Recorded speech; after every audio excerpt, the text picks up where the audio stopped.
Hello everybody, this is Lila in Hawaii. Several people asked me to show them how I made the pansies like those that I showed online, and this was from a class I taught, but I make them all the time, so I thought I would show you. There are just two kinds here, but they all look different. They're all made the same way, two different ways, and I'll show you how I make them. So there are two styles that I'm showing you today, and they're simple. The first one is going to be the U-turn pansy, which is this one. And what you do is you cut a piece of ribbon, and this is variegated French ribbon, and it's antique. And you can't get it anymore normally, but you may find it online. You know, like someone would have a stock in an antique shop, or maybe on Etsy. Actually, I did see some for $10 or $12 a yard on one Etsy shop a while back. So you know, you can look around, but also if you can't find the variegated wide pansy, well then you can use painted fabric, and you can use satin, maybe satin ribbon. It needs to be either 1 inch wide, this one's 1 inch, or this could be 1.5 inch for this one. And then it goes down. You can make them smaller, which is like 3/4 of an inch.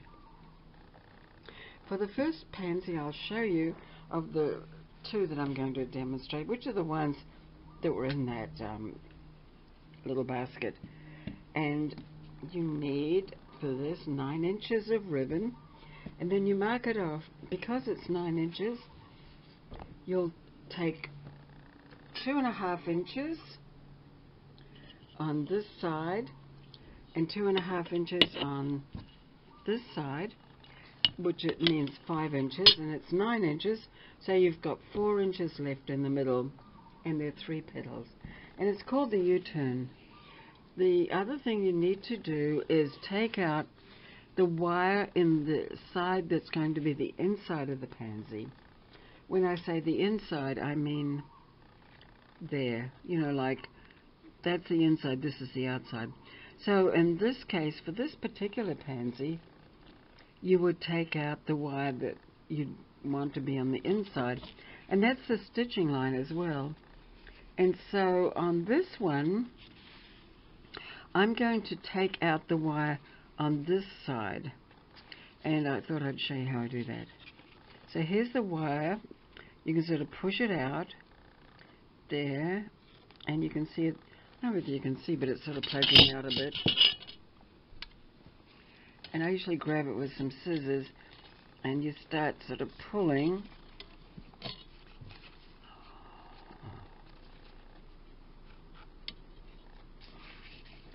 Just slide it along until you get it out. And it's very fine, so it will break sometimes. Anyway, that's it. And I usually just roll it up. You don't need the wire for anything, so just discard it, but I always roll it up first. So this means I'm going to use that side for the stitching, and this side is the outside. So I'm going to start stitching, and I've already put a knot on the wide side, and then I'm going to take 2 big steps down to the unwide edge. I'm going to have to move that, and I'll show you how I go about that. I sort of gallop along, and I'm going to go along to the next line, which is the 2.5 inch, and when I get there, I'm going to proceed. This is called the U-gather. I'm going to proceed up to the top. So I'm going to take a couple more stitches to the top. And don't forget, you have to wrap the ribbon over the wire, and you come back down to where you were stitching again, which is where the center of the flower will be, and it's unwired. So you're going from wired to unwired. So I'm going to take this, and I usually just sort of, as I said, gallop along Not too small stitches. I just push them against my finger if I can. And there is up to the next line. And at this point you can pull it up a bit if you'd like to start your gathering. You can start pulling it like that. Now I'm going to proceed 2 big stitches to the top, over the wire, and then down again. So you're making a U. And then I'm going to go along again. So stitching, big stitch, I call it galloping along. Fairly big stitches. They're like, not even 1/4 of an inch, less than 1/4 of an inch. And that's up to you. You can do smaller if you're careful. Now this is, as I said, this is the unwired, and this will be the center. Now I need to complete it by going to the top again, which is the wired part. And now I'm going to pull all the gathers. And before I started stitching, I did wax my thread. And to wax it, you always go like this. Done. That's how you wax the thread. And that helps it glide through, that's all. It's not totally necessary, but it helps. Okay, so when you've got to that, you can see it's starting to form, isn't it, already? Pull it as tight as you can, and you'll get it pretty tight. The other one I'm going to show you, you won't get the center as tight. But when you pull the wire out of here, you will get it pretty tight.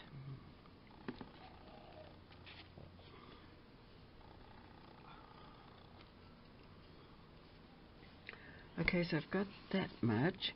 Now I'm going to join where I started to where I ended. So I'm just going to join those together.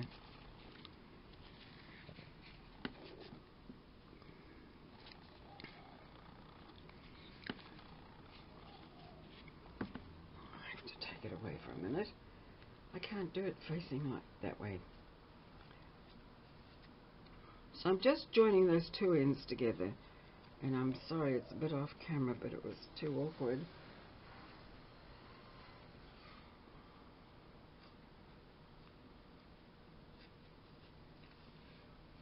So it's almost done. I do it twice. I make sure that I put the thread through the needle and pull it tight twice. Okay.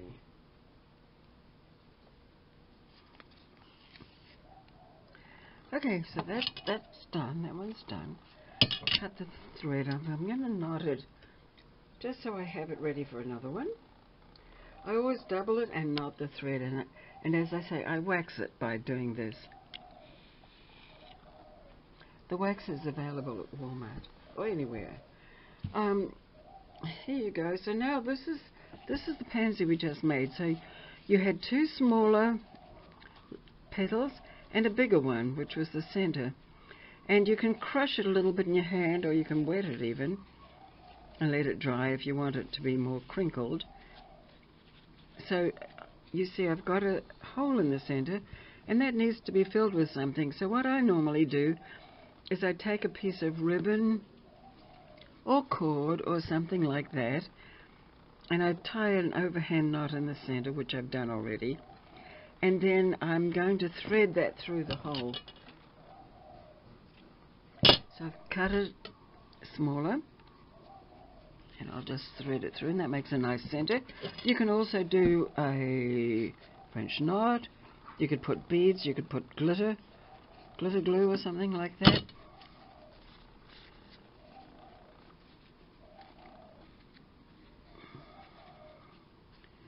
Okay, so there's the pansy that we just did. And on the back I normally would glue that or sew that. And I won't do that right now, but that's what you would do to finish the back of it. I generally sew it. And then, of course, you would put a leaf and I've got a few leaves made, so that would be nice. Okay. So we just made the first pansy, which was this one. So we just made that with the U-turn, and here's one where I've already applied the leaf. So I'll put those over there and we'll work on the next one. So this is number 2, pansy number 2, and it's a little more difficult. And I call this the goalpost pansy because it has the shape of a goalpost. And what you want to do is measure 13 inches of ribbon, 1 inch wide ribbon in this case, and you're going to fold it with goalposts, and those should be 1/2 to 1 inch, or this one at the top should be 1/2 to 1 inch longer than the sides. The sides should be the same length. And so what you would do is, make sure that they're the same length there. And this one's slightly off, so I'm just going to trim it a little bit. Okay, so that's good. So that's that. And now you're going to make a stitch pattern that's different on this. You don't take the wire out. And the stitch pattern is all the outside of the whole thing. You're going to go across here, which is the outside because it's the bottom. There. You're going to go there, around there, around there, around there, around there. I'll show you what I mean. So you're going to go here like so. I always fasten it pretty good. From the inside of that post to the outside.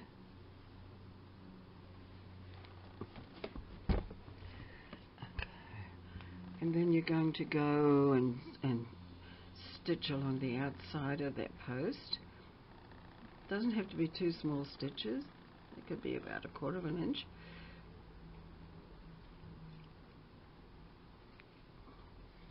And this again is 1 inch wide ribbon.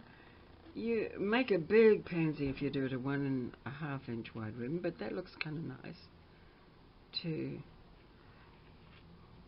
Okay, so I just put a pin there to sort of show you, but I normally don't. And so I'm going along here. That's where it's folded down. I'm going to take the pin out at this point. Now I'm going to continue. I'm on the outside still. And I'm going to go here, here, here. And I just sort of, as I said, I sort of just gallop along. I put big stitches and I push them against my thumb really until I get to this side. And now I'm going to stitch down this angle. It's where the ribbon was folded. This one is considered to be a little more difficult, and this is a good pansy, but it looks nice if you add extra petals, and to do those, I'm not going to do it today, but if you want to, you do 2 U-turn petals. You cut a separate piece of ribbon, and they get applied behind. But this is what I showed when I taught that class that everyone's seeing on the internet and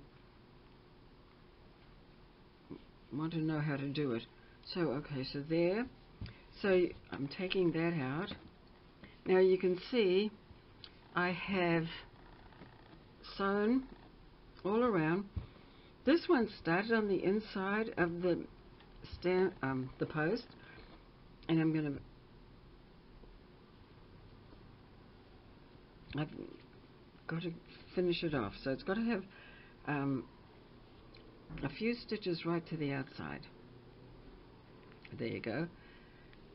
Now you pull it together, and it looks kind of peculiar, I know, but you're pulling it, and you're pulling it.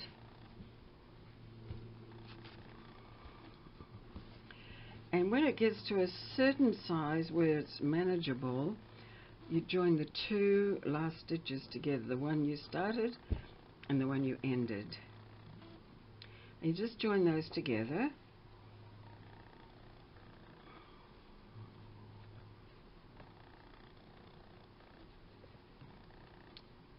and then you pull it to where it looks sort of like a mess right now.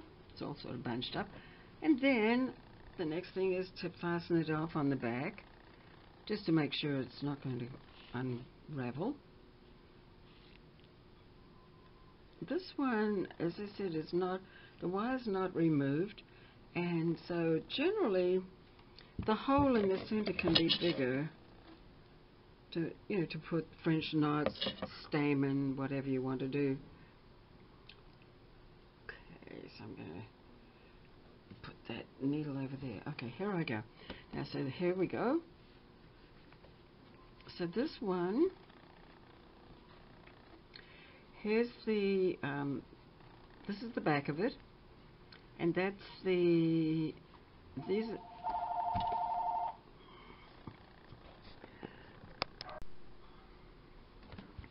so here are the two that we made.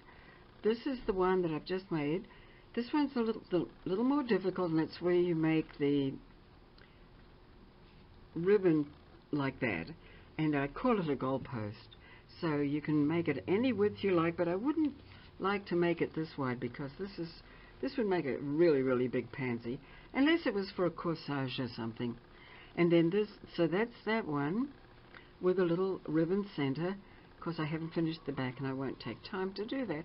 And this is the U-turn one, where the ribbon is the same width as that, and the wire was pulled out of this one on one side and not out of that one. And there's the configuration for this one, and then the configuration for this one is this, and I've got it marked if you want to look at that. These are some of my, there you go, that's some of the ribbons. I have quite a collection still. That's green, that's variegated blue. They're called French variegated silk ribbons, and they're antique. And it says on here made in France. This one's lost its whatever, but anyway, they're made in France, and they're very expensive, but you don't need much, as you can see. So anyhow, those, now I was going to show you one leaf that I thought would look good with one of these, and this is what I did. I took some of the green ribbon, and it's about, if you want to know how long it is, it's about 3 inches. And this one is wider because it's going to go with the bigger pansy. And all you do is you fold it from the halfway point, and you fold it from the halfway point right over like that. And then if you notice on the back, it looks like that. So when you sew it, you're going to sew across here, but you want to just make sure at some point that you do catch that back piece. So let's see, where's the needle? Okay, so I'm going to sew that across.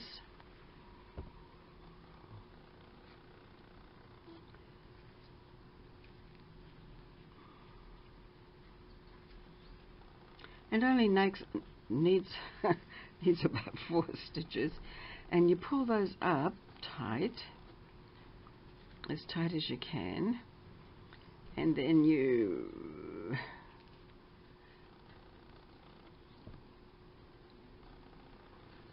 wring its neck, which I already did, and then you're going to put a couple of stitches here to stitch it closed. Oh gosh, it's hard to get through this. Sometimes it's really hard to get through. Okay, so there is that.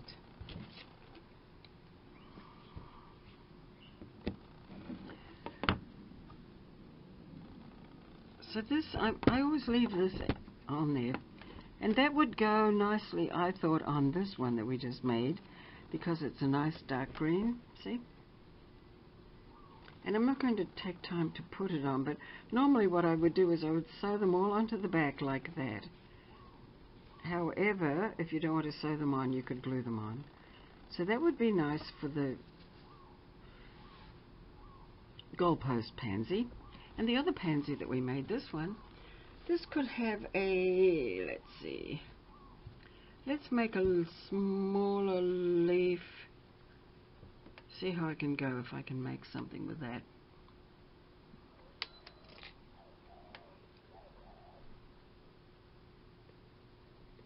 I also had some leaves already made. Like I have this leaf already made. Can you see that? And that would look good behind there. The colour is quite good. There's also another one somewhere. Here we go. There's also another leaf. This one's got the darker green. You could put two like that. There they are. Like that.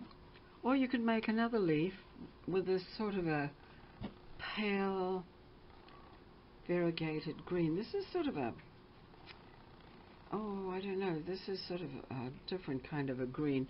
The others were brighter. This is more of a dull green, so I don't know what this would look like. We could try it. So this one you make a, just like that. You fold it down from the center, just like that. And then you pull those two together and give it a little bit of a twist. And that's your little leaf. And that would probably be quite nice there. You don't ever want to bullseye anything, so my tip is, okay, so you've got two leaves there. You don't want to put it directly behind there. That looks contrived.